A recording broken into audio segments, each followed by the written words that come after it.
Hey, Chief, we have some Oh, questions about scooters. Do you have a few minutes? sure.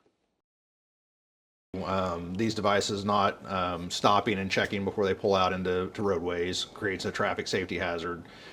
Sharing sidewalks and trails to where other people don't hear them coming because they're so quiet, and yet the person on the device isn't calling out and saying, "Hey, on your left," or something like that to let people know they're coming.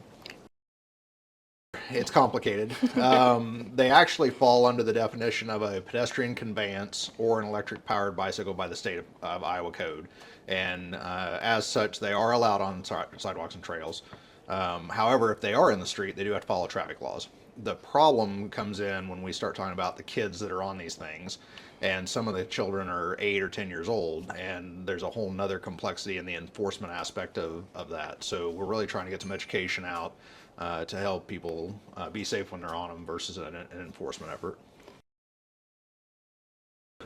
If anybody follows the legislature, things take time, a lot of time, and laws cannot keep up with technology. And I'm sure everybody has seen that there's been an explosion of these devices over the last year or two, and the legislature is simply behind the game on keeping up with it. We are working locally in Waukee, as well as the Iowa Police Chiefs Association and the Metro Police Chiefs group that I'm a part of, are working to develop some draft legislation for this. We're working with some other states on that and multiple agencies throughout the metro for a consistent message no matter where you're at on that trail system, but it just takes time to get through that. It is not. It's actually nationwide. I've had conversations with several hundred of my peers across the United States, and everybody is dealing with the same thing. We want our kids to be safe. If there's adults on them, we want them to be safe as well. It really doesn't matter the speed. You're on a device that, if you fall off of it, could result in serious injury or even death.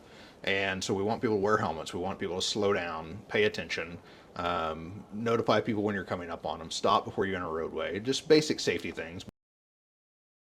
A couple of things you can do. Number one is have conversations with your legislators. You elect those people to develop laws that keep the community safe and let them know that this is a priority and that it's something we need to work on. That always helps us when we go up for lobbying efforts and through the Chiefs Association to bring something forward. If it's just us coming up with it versus their constituents hearing it, that makes a huge impact. So, and the other thing is, again, have conversations with those around you. Consider whether you want to let your kids on these devices or not, and if that's safe. And if you decide that it is, have some conversations with your kids about responsible riding, how to be safe, and how to respect others that are out with them.